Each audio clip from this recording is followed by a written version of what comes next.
Here's a number, $2 million. That's how much the average person throws away. Not by spending it, not by bad investing, but by waiting. Waiting for the right time.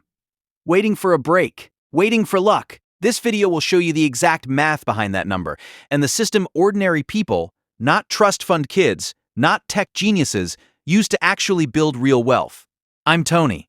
This is Grow with Tony. Let's go. Most people think becoming a millionaire is luck. They see a neighbor retire at 52, or a college dropout who built something from nothing, and the thought is always the same. They got lucky. That thought feels humble. It feels realistic. But here's the truth nobody tells you. That belief is a wealth trap. The moment you decide wealth is luck, you give yourself permission to stop trying. You stop building. You stop investing. You start waiting. And waiting, I'm going to prove to you today, is the most expensive financial decision you will ever make. But first, let me tell you about two farmers. Farmer A stands in his field every day staring at the sky. He checks the weather app constantly. He talks about rain, dreams about rain, posts about rain. He has strong opinions about when the conditions will finally be right. He never plants a single seed. Farmer B wakes up at 5 a.m. Doesn't matter if it's sunny, cloudy, or freezing. He tills the soil. He plants the seeds. Day after day, month after month, he doesn't control the rain. He controls the process. Who has food at the end of the year? Obviously, Farmer B. But here's what's uncomfortable. Most of us manage our finances exactly like Farmer A. We're waiting for the market to dip, waiting until after the holidays, waiting till we get the raise, waiting for one more sign that the time is right, while Farmer B is quietly becoming a millionaire. You might be thinking, Tony, rent is insane, inflation is high, the system is rigged. I hear that, and I won't pretend those pressures aren't real. But every generation has a reason why now is different, why now is the wrong time. And yet, millionaires are still being built in every era. So what do those people actually do? Let's look at the research. Dr. Thomas Stanley and Dr. William Danko spent decades studying self-made millionaires for their book, The Millionaire Next Door. They didn't interview celebrities. They found people with a net worth over $1 million who built it themselves. No inheritance, no lottery, no IPO. What they found completely destroyed the cultural fantasy of what a millionaire looks like. The average millionaire lived in a modest house, drove a used car, never made six figures until their mid-40s, had no significant financial windfall in their life. The average millionaire was almost boring. But they had one thing in common. Every single month, without exception, they invested a fixed percentage of their income. Not when conditions were perfect, not when they had extra. Every single month. That's the secret. And now let me show you the math. Say you're 25 years old. You open a basic S&P 500 index fund, nothing fancy, and invest $500 a month. By age 65, you've contributed $240,000. But thanks to compound interest, your account doesn't end up at $240,000. It ends up at approximately $3.2 million. Now, what if you wait until 35? Same $500 a month, same fund, you end up with $1.1 million less, but your final balance is $2.1 million lower. You didn't lose $2.1 million by spending it. You lost it by waiting 10 years. That is the cost of the lottery mindset. And that's where the $2 million from the beginning of this video comes from. Here's the psychological trap that kills most people's investing journey before it starts. The first few years feel like absolutely nothing. You invest $500 in month one. Your account shows $500. After a full year, you have maybe $6,500. It feels pointless. And most people quit right here. What they don't realize is that compound interest is nearly invisible in the early years and explosive in the later years. The growth in year 25 is not equal to year 5.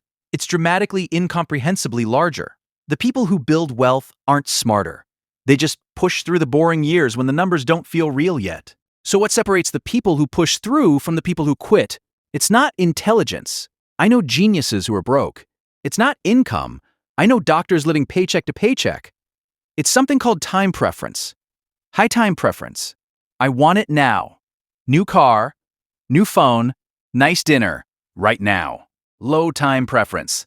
I'll wait. I'll drive this car another 3 years so I can buy an asset that pays me for the next 30.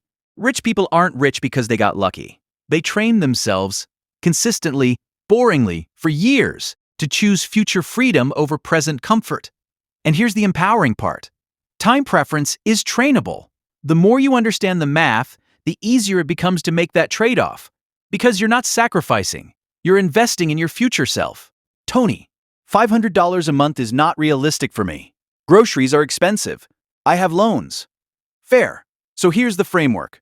There are 3 levers you control when it comes to building wealth. Lever 1, your income, what comes in. Lever 2, your savings rate, what you keep. Lever 3, your time, how long you let it grow. Most people obsess over lever 1. If I just made more, I'd finally start. But the millionaires in the study mastered levers 2 and 3. How much they kept and how long they let it compound.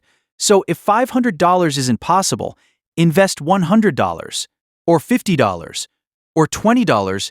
The habit matters more than the amount. Habits scale. The person who invests $20 a month is building the identity of an investor, and as income grows, that identity grows with it. Here's the single tactic that changed my financial life. Stop relying on willpower. Willpower is finite.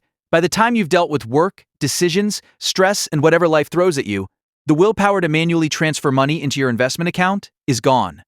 And something will always come up. There's always a reason this month is different, so remove yourself from the equation entirely. Automate. Set up your account so that on payday, a fixed percentage goes directly into investments before you ever see it, before it exists in your mental budget as available money. You never have to decide to pay your electricity bill. It just comes out. Your future freedom should be the same kind of non-negotiable. Pay your future self first. Let the math handle the rest. Tony, if I do this for 30 years, I'll have to live like a monk. The data says otherwise. The millionaires in that study had full, enjoyable lives. The difference is, they were intentional. One man in the book loved fishing. He had a beautiful boat. A real splurge. He also drove a 10-year-old sedan. He didn't care about cars. Simple as that. Another couple took 2 international trips a year, but they packed lunch for work every single day for their entire careers. It's not about deprivation. It's about alignment, spending generously on what actually matters to you, and cutting everything else without guilt. The question isn't, what do I have to give up? The question is, what do I actually care about? Here's what the boring path actually looks like from the finish line. By their 50s and 60s, the people who followed this process weren't deprived. They were free. Free from layoff anxiety, free from the low-grade financial panic that runs under too many people's lives. When your money is working for you, compounding quietly in the background, you stop trading time for money. You start trading time for what actually matters. That's not a motivational fantasy. That's the math, and it starts with one small, unsexy decision made consistently over time. Let's come full circle. Most people think becoming a millionaire is luck, and that belief is a trap, because if wealth is luck, you don't have to try. But if wealth is a choice, a series of boring, repeatable, mathematically proven decisions made over time, then you have power. The tree you plant today won't give you shade tomorrow, but in 10 years, you'll be glad you dug the hole. Your challenge before this week ends: pick one action. Automate $20/month into an index fund. Read the first chapter of The Millionaire Next Door. Write down your net worth for the first time. Just one. Start being Farmer B. If this shifted something for you, hit subscribe. I post every week on how money actually works. See you in the next one.